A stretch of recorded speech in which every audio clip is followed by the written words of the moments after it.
Krishna Productions presents the Ramayan, or the story of Lord Ram. It is a work of great antiquity, attributed to the illustrious sage Valmiki. Its date of composition cannot be fixed with any certainty, particularly as, in common with other Sanskrit classics, it was not at first committed to writing, but was passed on from singer to singer.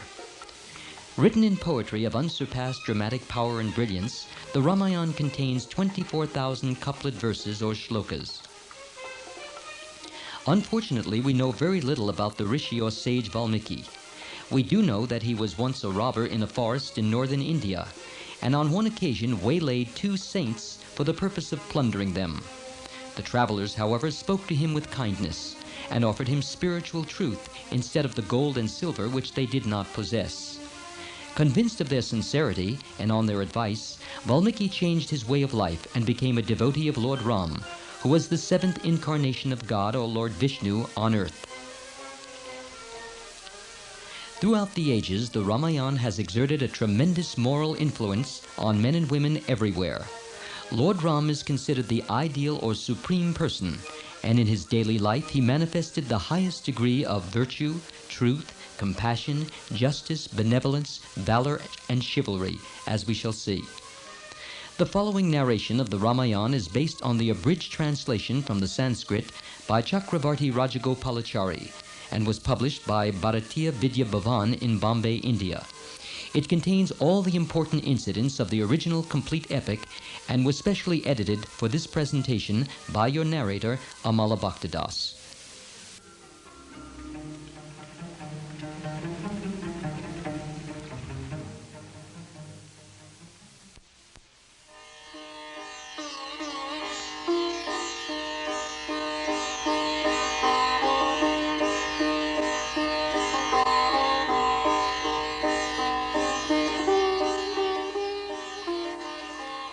The story begins with the visit of Saint Narad one morning to the sage Valmiki's ashram.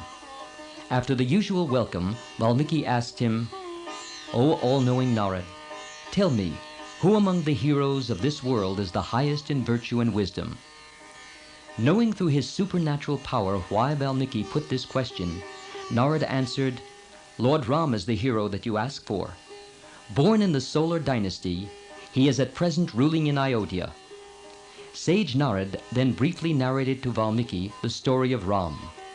So impressed was Valmiki when he heard Ram's story that even long after Narad had left, his mind was pondering it as he went to the river Tamasa for his morning bath.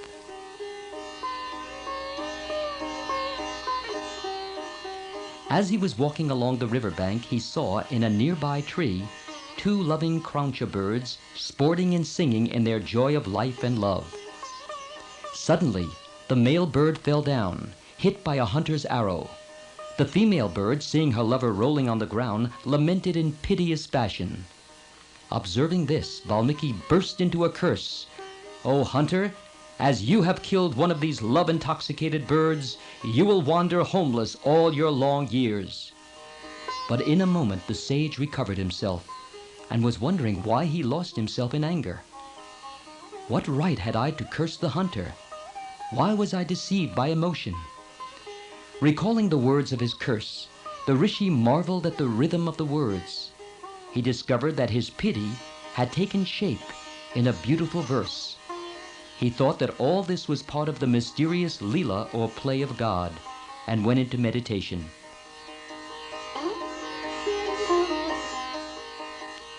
To Valmiki in meditation appeared the four-faced Brahma, and he said, "Be not afraid. These things happened to start you on the story of Ram. From sorrow sprang verse, and in this meter and rhythm the story should be told. I shall give you the vision to see all that happened, yes, even how the characters thought and looked, as clearly as one sees a thing lying on the palm of one's hand. And you shall sing it with my blessings for the benefit of the world." Valmiki and his disciples then repeated the verse again and again, and fixed its pattern firmly in their minds. Then Valmiki composed the Ramayan in that meter, and taught it to his disciples. Thus was the holy Valmiki Ramayan born, the story of the Lord and his consort born on earth, and establishing righteousness was sung by the sage in words of matchless beauty. And Brahma's words have come true, which were, "As long as the mountains stand and the rivers flow, so long shall the Ramayan be cherished among men and save them from sin."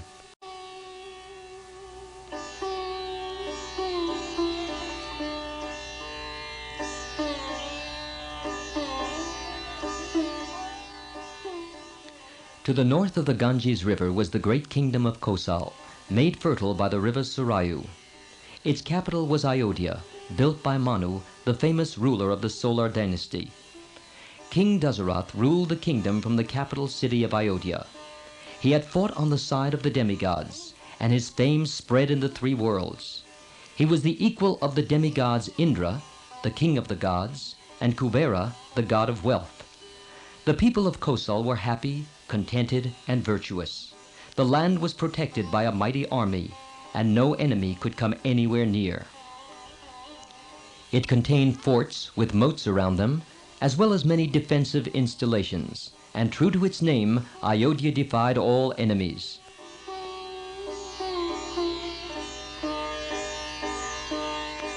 Dasarath had 8 wise ministers, ever ready to advise him and execute his orders. Great sages like Vasistha and Bhamadev and other Brahmins taught the religious codes and performed rituals and sacrifices. Taxes were light, and punishment of crime was just and inflicted according to the capacity of the wrongdoer.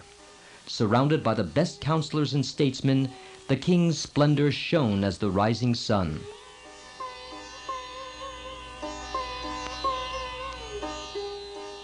Many years rolled smoothly by.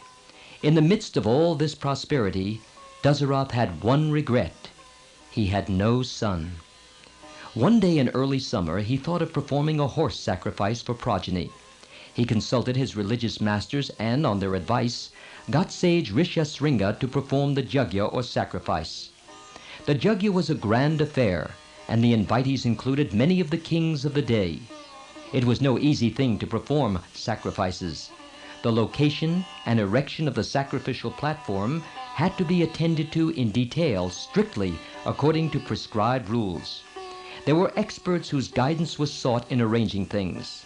It meant the building of a new camp city, capable of accommodating tens of thousands and providing hospitality and entertainment for the invitees, who included the princes and sages of the land.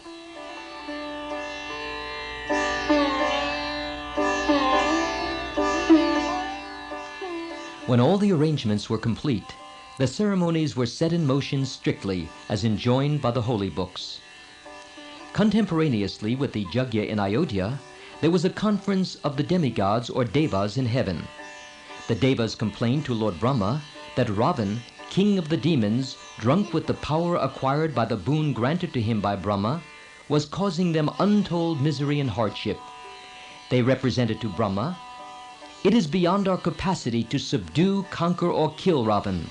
In the security of your boon, he has grown wicked and insolent, and ill-treats all, even women. His desire is to dethrone Indra, the king of the gods. You are our only refuge, and it is for you to devise a method by which Ravan can be slain and his despotism ended."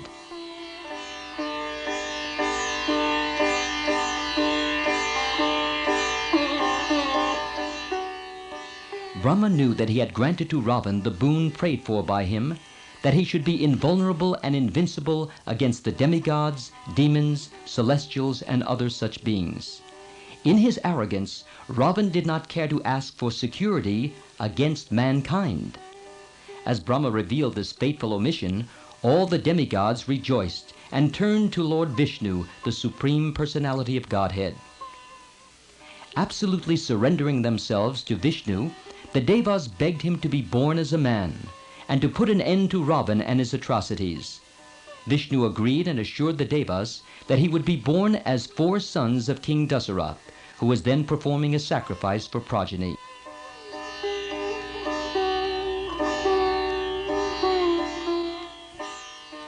As the sacrifice was in progress, and as the ghee was poured into the ceremonial fire, the flames shot up to meet it. Then from out of the flames came a majestic figure, resplendent like the noonday sun, holding a golden bowl. Calling King Dasarath by his name, the figure said, "The demigods are pleased with you and are answering your prayer. Here is payasam, sent by the gods for your wives. You will be blessed with sons if they drink this divine beverage." With joy unbounded, Dasarath received the bowl as he would receive a child, and distributed the payasam to his 3 wives, Kausalya, Sumitra, and Kaikeyi. He asked Kausalya to drink a half of the payasam, and he gave a half of what remained to Sumitra. Half of what was then left was drunk by Kaikeyi, and what remained was given to Sumitra again. Dasarath's wives were happy as a beggar suddenly coming upon buried treasure, and in due course all of them were expectant mothers.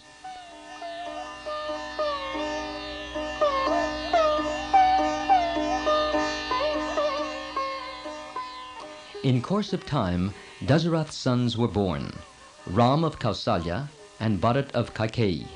Sumitra gave birth to twins, Lakshman and Satrughan, she having drunk the divine payasam twice. Dasarath's 4 sons were given all the training prescribed for princes.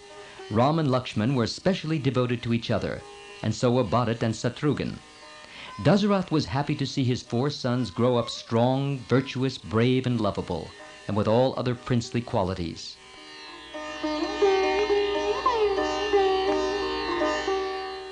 One day, as the king was contemplating his son's matrimony, ushers rushed in to announce that the great sage Vishvamitra had arrived to see him. Vishvamitra was held in awe by all as the most powerful among sages. Vishvamitra's arrival at Ayodhya was unexpected, and King Dasarath stepped down from his throne and advanced a few paces respectfully to receive the sage. Vishvamitra was a king who had attained sainthood through performing terrible austerities.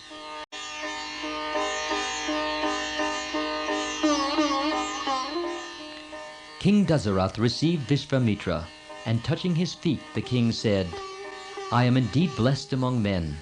Your coming can only be due to the merit of my ancestors. Like the morning sun that dispels the darkness of night, your face brings joy to my sight. My heart is full. Born a king, you have become through austerities a Brahma Rishi, or the highest of sages. And you yourself have come seeking my dwelling. Is there anything in my power that I can do for you? If so, command and I shall obey." Vishvamitra rejoiced to hear these words of Dasarath, and his face brightened. He said, "O king, your words are worthy of you. Born in the Ikshvaku line, with Vasistha for your guru, what else could you say? You have said yes before I asked. This fills my heart with joy." And he straightway explained the purpose of his visit.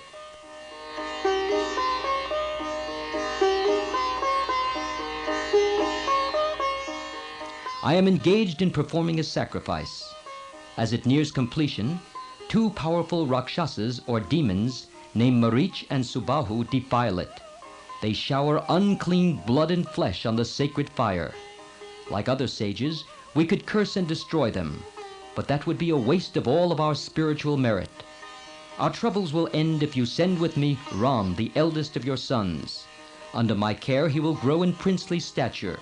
He will surely defeat these Rakshasas, and his name will gather luster. Entrust Ram to my care only for a few days. Fulfill the promise you gave me unsought. Of Ram's safety you need have no anxiety.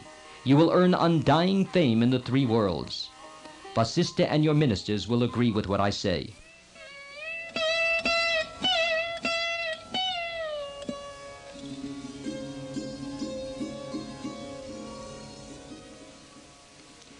Dasarath trembled with fear and anxiety. He had a hard choice to make, either to give his well-beloved son to be killed by the Rakshasas, or himself incur the terrible anger of Vishvamitra. For a few moments Dasarath stood speechless, for he was stunned and bewildered.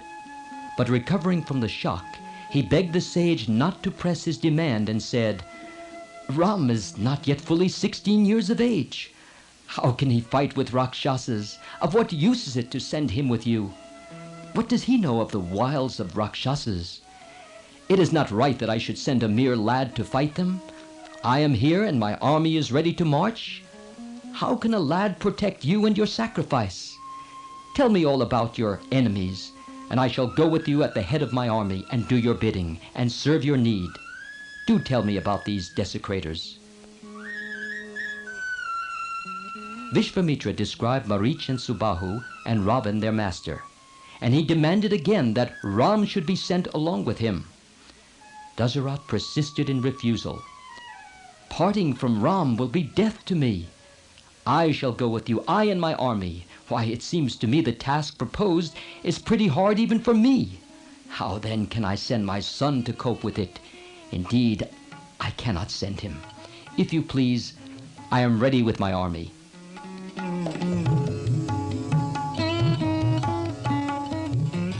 Dasaratha's attempt to go back on his hasty word enraged Vishvamitra. The king's pleas and reasons were like oil poured on fire of his anger. So the sage said, "This conduct is unworthy of your lineage. Tell me if this is your final word. I shall go back the way I came. Long may you live with your kith and kin, having swerved from the path of truth."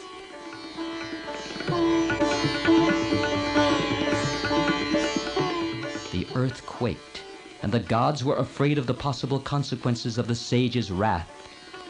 Vasistha now turned to the king and spoke gently. "It ill becomes you, king, to refuse, having promised once. Born in the Ikshvaku family, you cannot do it. Having once said, 'I will do,' you have no option but to do it. Failing, you will lose the merit of all your great gifts and deeds. Send Ram with the sage, and send Lakshman too. You need have no fear for their safety. When they are protected by Vishvamitra, no Rakshasa can hurt them. You have no idea of Vishvamitra's power. He is penance in human form. Bravest of the brave and wisest of the wise, he is master of every weapon. In the three worlds there is not, and there will never be, any to equal him in martial or spiritual prowess. When he was king, he obtained from the gods mastery of all weapons. He beholds the past, the present, and the future. Then why does he want the princes, you may wonder? He can well take care himself of his sacrifice.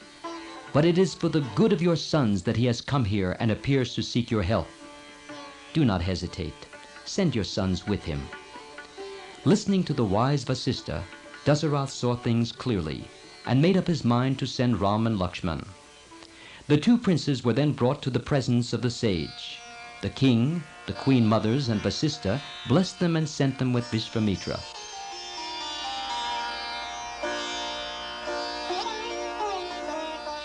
A pleasant breeze wafted, and flowers were strewn by the denizens of the heavens. Auspicious sounds were heard.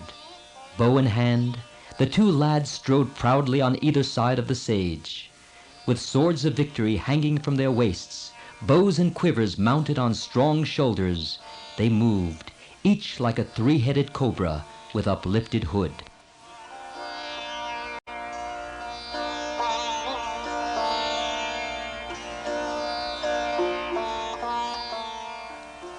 Vishvamitra and the two princes spent the night on the bank of the river Sarayu. Before retiring, Vishvamitra initiated the princes in two secret mantras or invocations, Bala and Atibala, which had the virtue of guarding them from fatigue and harm. They slept on the verdant bank that night, and rising at dawn, proceeded on their journey. They reached Kama Ashram in Angadesh. After presenting the princes to the sages there, Vishvamitra recounted to them the history of the ashram. This, he said, is the place where Lord Shiva was long engaged in austerities. It was here that the foolish god of love, Kama, aimed his arrow at Shiva and was turned to ashes by his wrath. Hence the place is known as Kama Ashram. They were guests of the rishis or sages that night, and the following morning, after performing the usual rites, the sage and his pupils set out on their journey and reached the Ganges. They crossed the river on a raft got ready for them by the rishis. In midstream, the princes heard a noise and asked Vishvamitra what it could be. He explained to them that it was the sound of the Sarayu flowing into the Ganges. The princes paid silent homage to the confluence of the two holy rivers.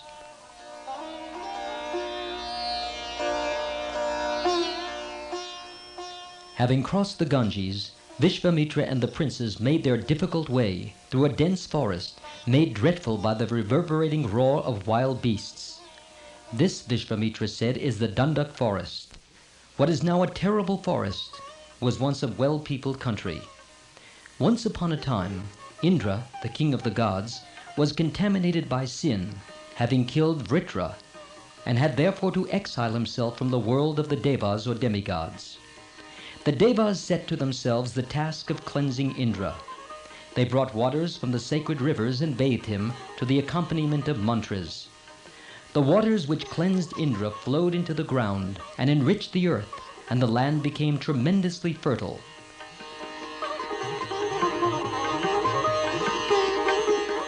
For a long time, people lived happily till Tataka and her son Marich wrought havoc and changed this into the dreadful wilderness it now is. They are still in this forest, and none dare enter it for fear of Tataka.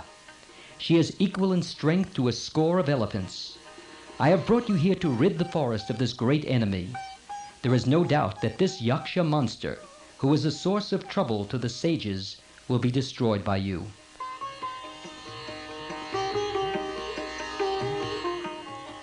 Ram, who listened to this, asked the sage, "You say she is a Yaksha, that low form of celestial beings. I have never heard that Yakshas are particularly strong. What is more, how does a woman happen to possess so much strength?" Vishvamitra replied, "You are asking a very pertinent question. Her strength comes from a boon granted by Brahma. There lived a Yaksha by name Suketu. Having no progeny, he performed austerities, and won a boon from Brahma thus: you will have a beautiful daughter of great strength of body, but you will have no son." Suketu's daughter, Tataka, beautiful and strong, was married to Sunda, a Yaksha, and their child is Marich. Sunda at one time incurred sage Agastya's curse and died. Provoked by this, Tataka and Marich pounced on Agastya, who cursed them to be monsters living on the carcasses of men. So Tataka is now an ugly monster. Thenceforward she and Marich have been harassing the dwellers in this region of Agastya. Do not hesitate to destroy her on the ground that it is against warrior ethics to kill a woman. Her atrocities are intolerable. To punish the wicked, whether male or female, is the duty of kings. It is right to kill her as to kill a wild animal for the sake of human society. This is the duty cast on rulers. Many women have been punished with death for their crimes. Hence, do not hesitate.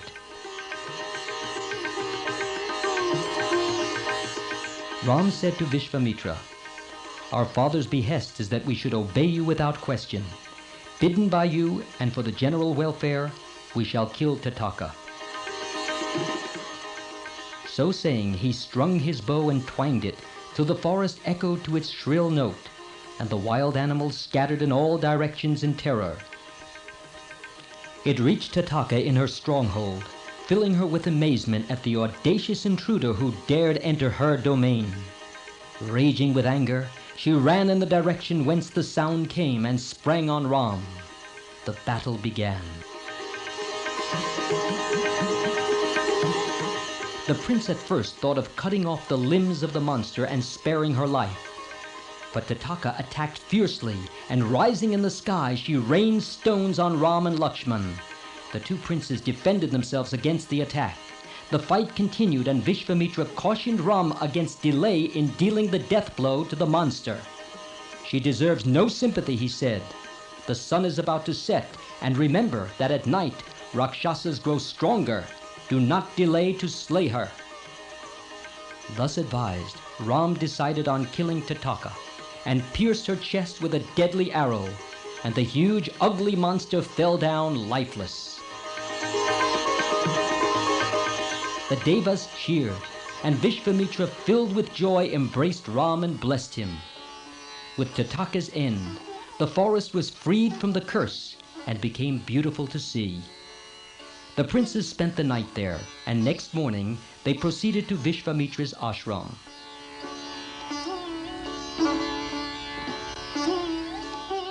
At dawn the next day, Vishvamitra called Ram to his side, and blessing him said, "I am very happy indeed. What is it that I can do in return for all that you have done? I shall teach you the use of all the astras or divine weapons." So saying, Vishvamitra gave Ramachandra the divine astras, which he had obtained through his austerities. Vishvamitra taught Ram the use, control, and recall of the various divine weapons, and Ram, in his turn, imparted the knowledge to Lakshman.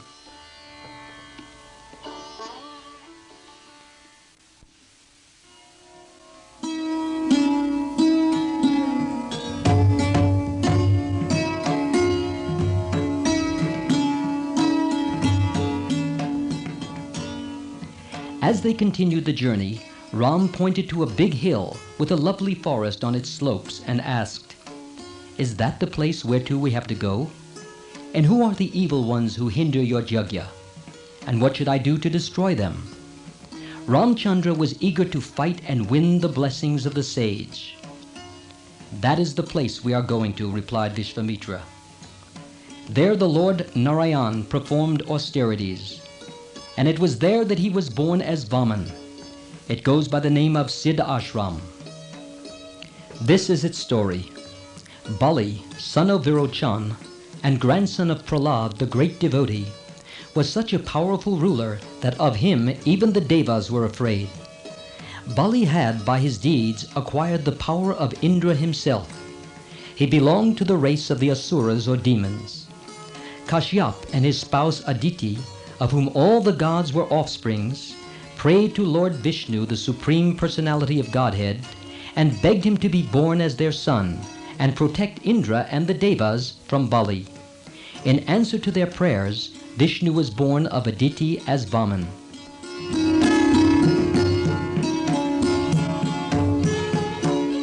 Vaman, in the form of a young student, went to the sacrifice that was being performed by Bali, and where all were welcome to ask for and receive anything they wanted. When Vaman presented himself as a suitor, Bali's guru, Sukracharya, the preceptor of all the Asuras or demons, knew who he really was. So he warned Bali against promising to grant the young Brahmin his request, that indeed he was Lord Vishnu in disguise, come to undo him. Bali did not pay heed to this. It was his practice never to turn down a request. Besides, he was at heart a devotee of the Lord, and felt that he would indeed be blessed if the Lord should deign to accept a gift from him. With a smile, Bali bade him ask for what he pleased, without hesitation. "All I have is at your disposal, money, jewels, the wide earth, and all it inherits." Vaman answered that the wealth was of no use to him, and all he begged for was 3 paces of ground, as paced by him. The monarch smiled as he looked at the diminutive student's legs, and said, "So be it. Pace and take it." The little Brahmin suddenly grew in size, and with one step measured the earth, and with another the entire heavens. And there being no room left for the 3rd step that had been granted, he set his foot on Bali's devoted head. And Bali, whose head was blessed by the touch of Vaman's foot, became one of the 7 immortals of the world.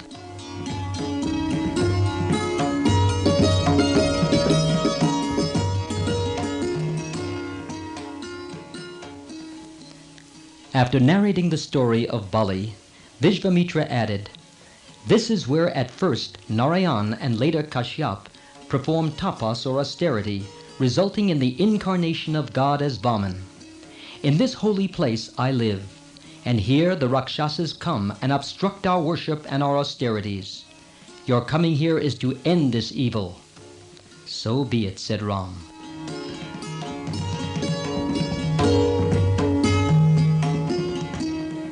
The arrival of Vishvamitra and the 2 princes was a signal for rejoicing at the ashram. The rishis offered water and fruits according to custom. Ram told Vishvamitra that he could begin the preparations for his yajna immediately, and Vishvamitra took the vows that very night.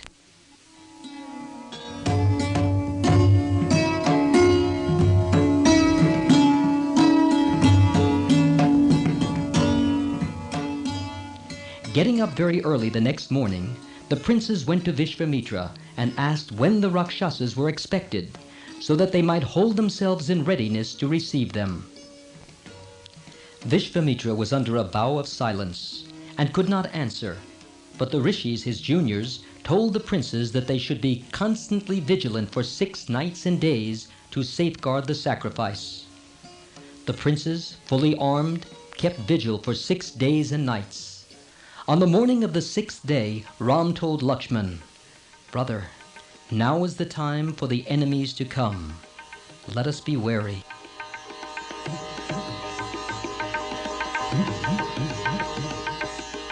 Even as he was saying this, flames shot up from the sacrificial fire, for Agni, the god of fire, knew that the Rakshasas had arrived.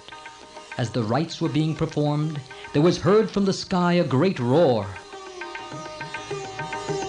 Ram looked up and saw Marich, Subahu, and their followers preparing to shower unclean things on the sacrificial fire. The army of Rakshasas covered the sky like a great black cloud. Ram said, "Look, Lakshman!" and he shot an arrow, the Manavastra weapon, at Marich. As was intended, it did not kill Marich, but, wrapping him up in resistless force, hurled him a full 900 miles near the sea.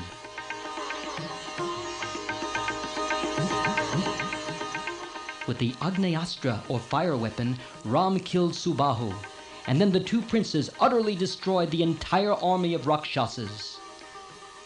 The sky was bright again. Vishvamitra was supremely happy at the completion of his sacrifice.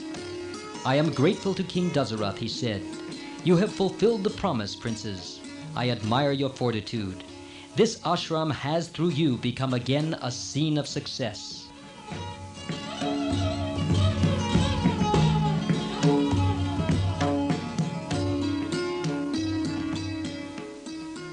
The next day, Ram and Lakshman, after their morning prayers, went to Vishvamitra and asked for further orders. The purpose of Ram's birth was not unknown to sage Vishvamitra, and he knew too the powers of the weapons he had given to Ram. Still, the actual fact when experienced is something more than expectation. Sage Vishvamitra was happy beyond words, and his face glowed like a flame. He then thought of the service that he still had to do for Ram. This was the prince's marriage with Sita. The seers assembled there said to Ram, "We intend proceeding to the kingdom of Videha, where in the capital city of Mithila, the illustrious philosopher king, Janak, intends to perform a great sacrifice. All of us are going there, and it will be good if you and your brother accompany us. It is fitting and proper that the prince of Ayodhya should see the marvelous bow in the court of Janak." So it was decided, and Ram and Lakshman went with Vishvamitra to Janak city.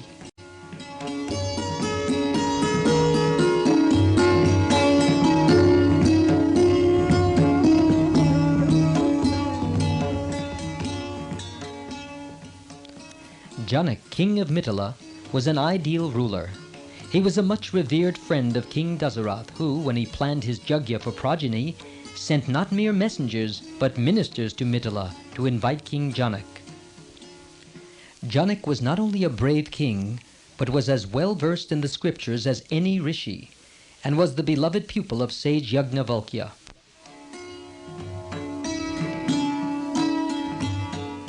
Desirous of performing a sacrifice, Janak at one time plowed the chosen site.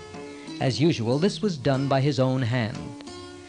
As the field was being cleared and leveled, Janak saw within the soil a baby, divinely beautiful. Janak was childless, so he accepted the infant as the goddess Earth's gift to him. Taking the child in his arms, he went to his beloved wife and said, "Here is treasure for us. I found this child on the yajna site, and we shall make it our own." And she joyfully consented. The child was an incarnation of the goddess of prosperity, Lakshmi, and she was named Sita.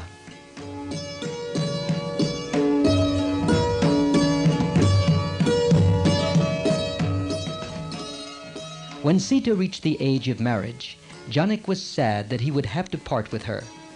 Though he tried hard, he was for long unable to choose a prince worthy of Sita. Many kings came to Mithila, seeking Sita's hand, but in Janak's view, none of them was good enough. The king anxiously thought over the matter and came to a decision.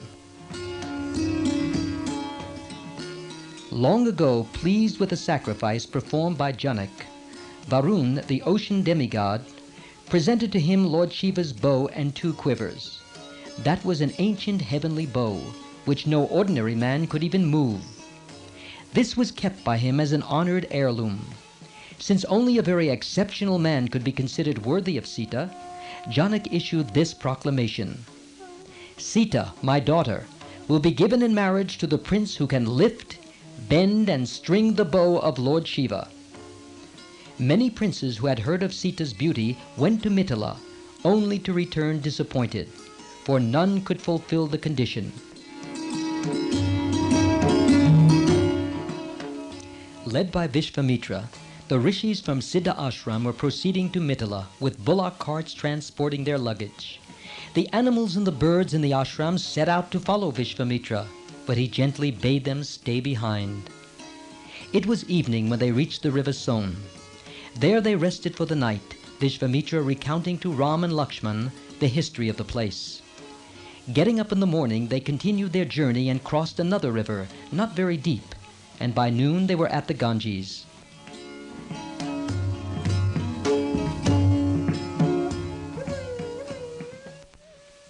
They bathed in the holy river, and the rishis made offerings to their forebears. They improvised an ashram there, performed their worship, cooked their food. After their meal, they sat round Vishvamitra, who at the request of the 2 princes told the story of the Ganges, which was as follows.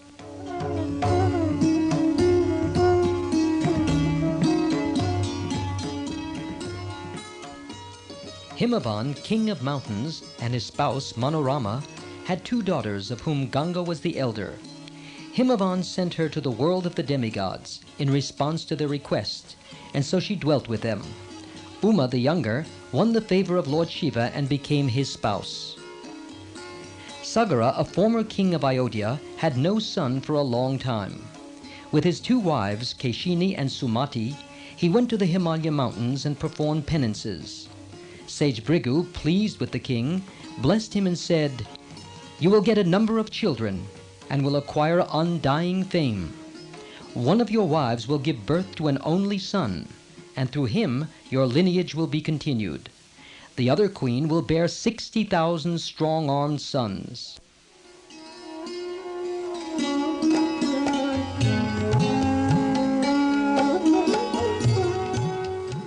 Sagara's wives bowed low before the sage and asked which one of them would get an only son and which the 60,000. Sage Brigu asked each of them their own desire. Keshini said she would be satisfied with 1 son, who would continue the line.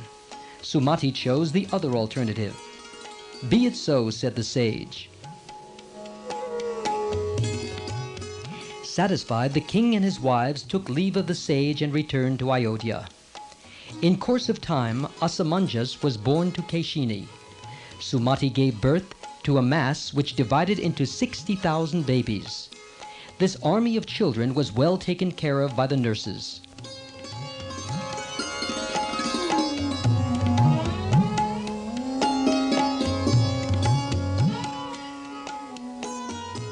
The years rolled by, and while the 60,000 grew into strong, handsome princes, Asamanjas turned out to be a cruel lunatic. He indulged in the pastime of throwing little children into the river and laughed merrily as they struggled and died. Naturally, people hated this maniac and banished him from the country. To the great relief of all, Asamanjas' son, Amsuman, was just the opposite of his father and was a brave, virtuous, and amiable prince. King Sagara launched a great horse sacrifice, and Prince Amsuman was in charge of the sacrificial horse. But Indra, in the guise of a Rakshasa, managed to steal the animal. The demigods regarded Jagyas by mortals as a challenge to their superiority, and lost no opportunity of throwing obstacles in their way. If, however, all obstruction was overcome and the sacrifice was completed, they accepted the offerings made to them, and then he who performed the yajna got due reward. The king was greatly upset when he heard that the sacrificial horse had been stolen. He sent out the 60,000 sons of Sumati to go in search of the animal all over the earth, and to spare no pains to retrieve it. The loss of the horse, he impressed on them, not only means obstruction to the yajna, it casts sin and dishonor on all concerned. You should therefore recover the horse, wherever it may be hidden. Eagerly the sons of Sagara proceeded to search the entire earth, but the horse was nowhere to be found. They even started digging the earth as for buried treasure, and in their anxiety respected neither place nor person, and only succeeded in earning the hatred of all whom they met. The horse was not to be found, and when they reported their failure to the king, he bade them ransack the netherworld also.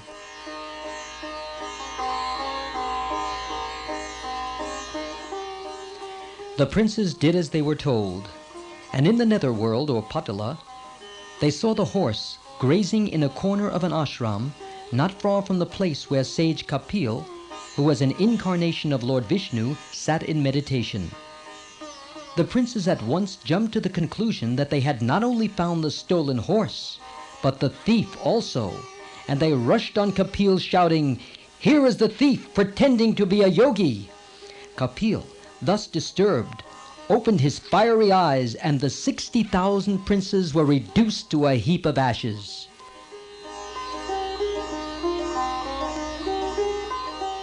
Indra, king of the gods, the real thief, had artfully left the horse here with this very intent.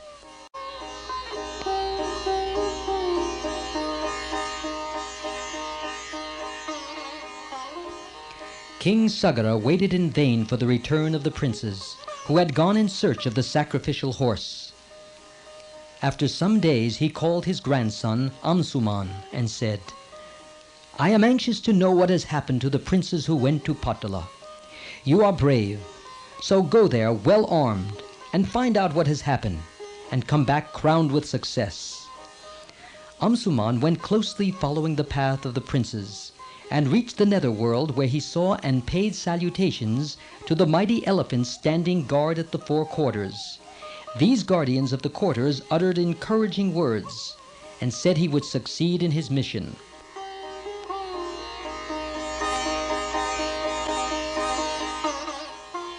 When in due course Amsuman entered and went round Patala, he was delighted when he found the sacrificial horse grazing contentedly there, but was perplexed and distressed when he saw heaps of ashes all over the place. Could they be all that remained of his valiant uncles? Garuda, the bird king, carrier of Lord Vishnu and brother of Sumati, Sagara's second wife, who chanced to be there, told Amsuman, "Those ash heaps are all that is left of the 60,000 sons of Sagara, who are consumed by the wrathful glance of sage Kapil. Dear child, take the horse and complete the yajna. If these ashes are to be watered according to custom, so that the souls of the princes may rest in peace, Ganga should be brought down here from the heavenly world of the demigods."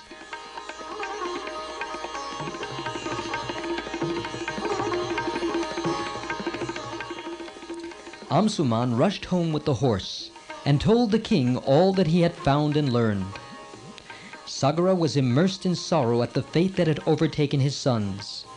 However, the horse, having been brought back, he completed the sacrifice.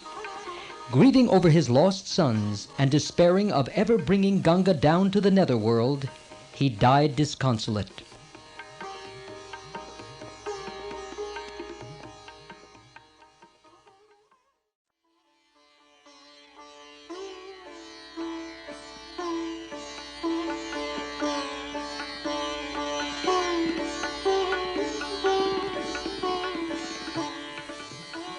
Amsuman succeeded Sagara as king of Ayodhya, and was in turn succeeded by Dilip.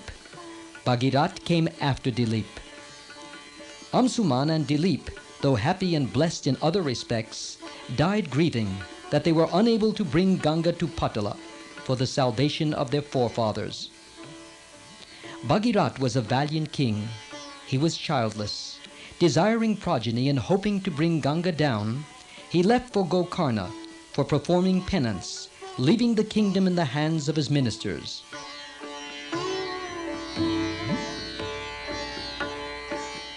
Bhagirat went through severe austerities, with fire on all sides and head exposed to the hot sun, and taking food but once a month. He continued his tapas. Brahma, pleased with the tapas, appeared before Bhagirat and asked, "What would you have?" Bhagirat told him his two wishes.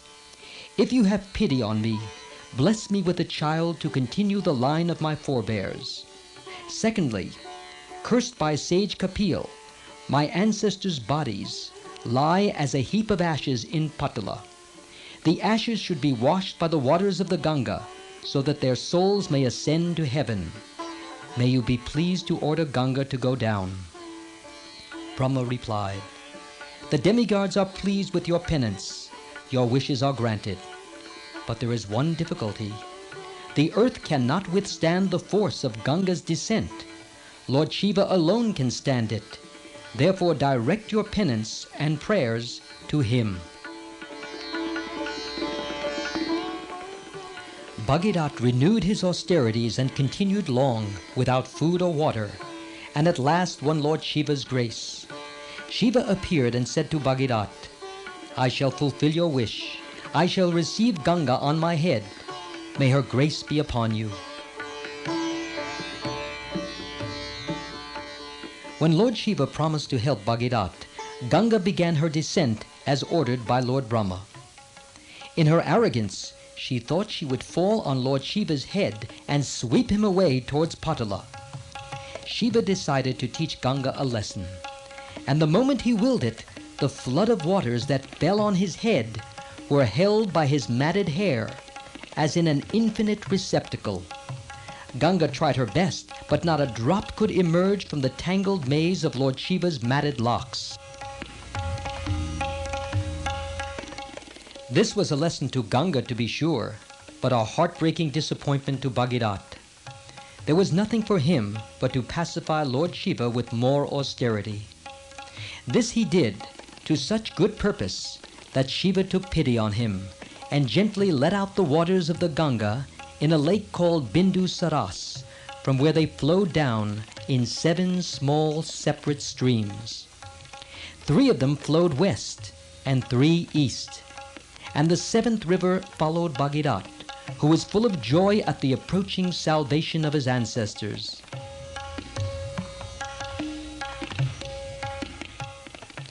Ganga followed Bhagirat's triumphal chariot. The waters danced and shone like lightning flashes as the river made its course, and the demigods and celestials assembled above to witness the grand sight. Sometimes slow and sometimes fast, now sliding down and now jumping up, the river went on dancing behind Bhagirat's chariot, and the heavenly beings enjoyed the sight all the way. On her course, Ganga damaged the sacrificial platform of a sage who had mystical powers and whose name was Janu. Angered, the rishi took the entire flood in his palm and drank it off. So Ganga disappeared again, and Bhagirat was sorely perplexed. The demigods and rishis approached Janu and begged him to forgive Ganga and allow Bhagirat to reap the fruit of his great austerities and perseverance. The sage relented and let Ganga out through his right ear. The devas were glad and blessed Ganga thus: "Coming out of the rishi's body, as out of your mother's womb, you are now Janavi, Janu's daughter."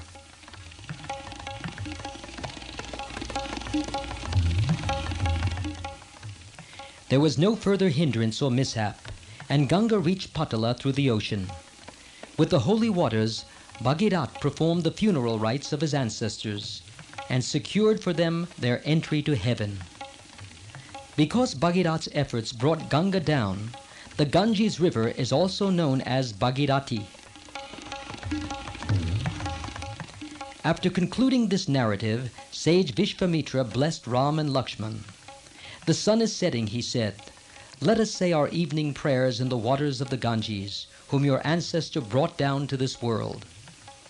Those who bathe in the holy waters of the Ganges, or read or listen to this divine story with devotion, will be cleansed of sin and endowed with virtue, strength, and unflagging zeal.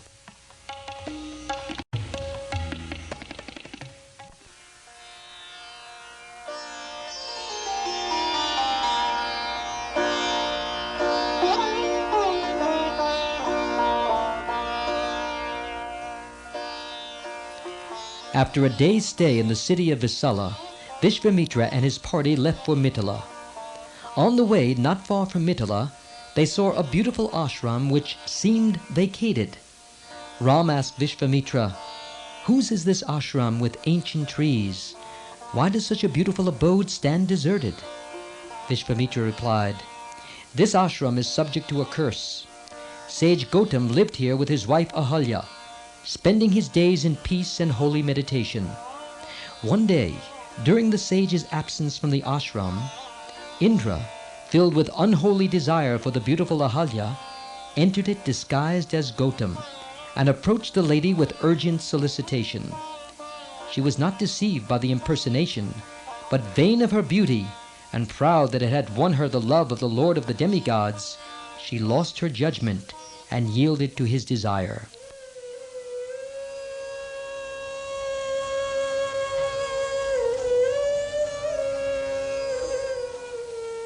When the sin had been committed, realizing its wickedness and the fierce spiritual energy of her betrayed husband, she warned Indra of his terrible peril and begged him to leave immediately.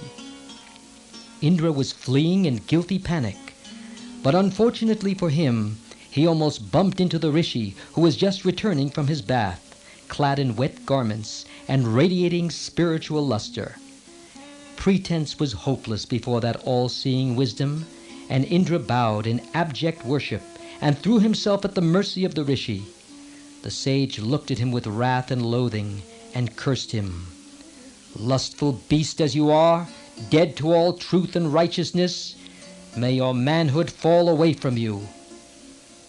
Indra at once became castrated and went back to the demigods in terrible shame.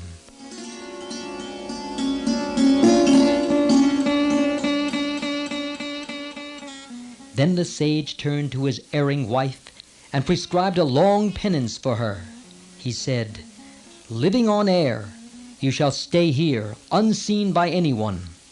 After a long time, Dasarath's son will pass this way. When he sets foot in this ashram, you will be freed from the curse. Welcome him as a guest. You will then recover your lost virtue and get back your own beauty." The sage then left his violated ashram to engage himself in austerities in the Himalaya mountains.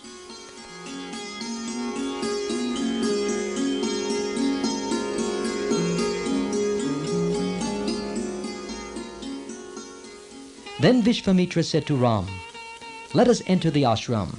You will bring redemption to Ahalya and rekindle the light in her as the sage promised." And they went into the ashram.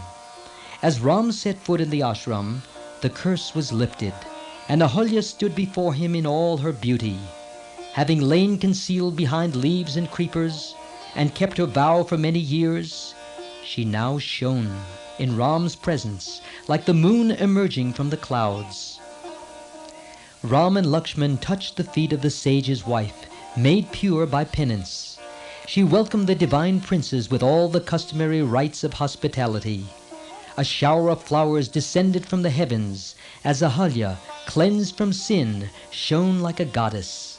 Simultaneously, the sage Gautam returned to the ashram and received his repentant and purified wife back to his affection.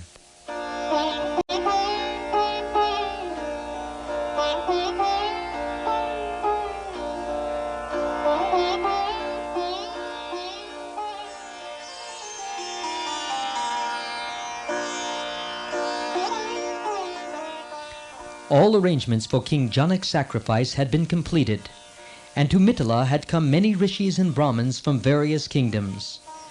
Vishvamitra and the princes were duly welcomed. Janak's preceptor, Sadananda, was the first to pay honor to Vishvamitra. Janak followed him. The king said to the sage, "I am indeed blessed that you should attend my yajna."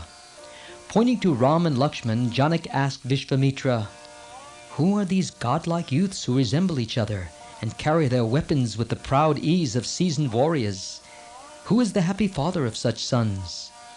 Vishvamitra told Janak that they were the sons of King Dasarath. He narrated how they had protected his own sacrifice and destroyed the Rakshasas. "They have come here," the sage went on, "to see if Ram may lift and string the great bow of Lord Shiva, which is resting in your palace." Janak understood the meaning of Vishvamitra's words and rejoiced. He said, "The prince is welcome to see the bow. If he can string it, he will win the hand of my daughter. Many were the princes who saw this bow and went back, unable even to move it. I shall indeed be happy if this prince succeeds, where so many have failed, and I am thereby enabled to give Sita to him."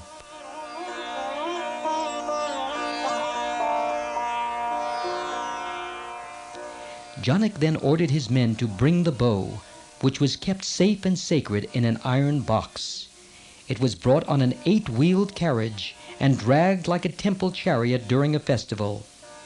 "Here," said Janak, "is Lord Shiva's bow, worshipped by me and my ancestors." After obtaining permission from Vishvamitra and the king, Ram stepped out to the iron bow case, while all eyes were fixed on him in wishful expectation. Opening the box, he lifted the bow effortlessly, as if it were a garland of flowers, and resting one end of it against his toe, he bent and strung it, and drew the string back with such irresistible force that the mighty bow snapped with a crash like a heap of thunder, and there fell from heaven a shower of flowers. Janak proclaimed, "My beloved daughter shall be wedded to this prince." Vishvamitra said to Janak, "Send your swiftest messengers to Ayodhya to give the news to Dasarath and invite him."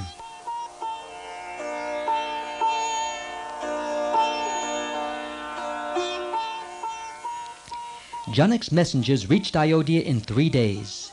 They met King Dasarath, who was seated like Indra on his throne, and said to him, "Sage Vishvamitra and King Janak have sent you happy news. Your son, who came to Mithila, has won our Princess Sita by fulfilling the conditions set for her hand. He not only strung Lord Shiva's bow, which none before could so much as lift, but bent its tough pride till it broke.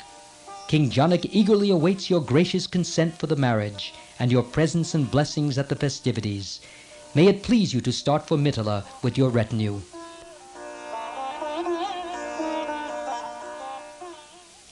Dasarath, who had sent Ram with Vishvamitra with a heart not altogether free from anxiety, even after the sage's assurances, was thrilled with joy on hearing this good news. He told his ministers to prepare for the journey and left the very next day for Janak's capital. Dasarath and his following reached Mithila and were received with enthusiastic welcome.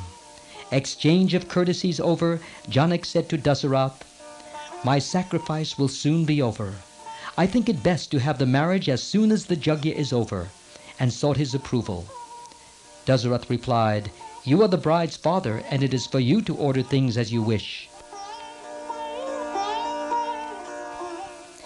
At the appointed day and hour, giving away the bride, King Janak said to Ram, "Here is my daughter Sita, who will ever tread with you the path of righteousness.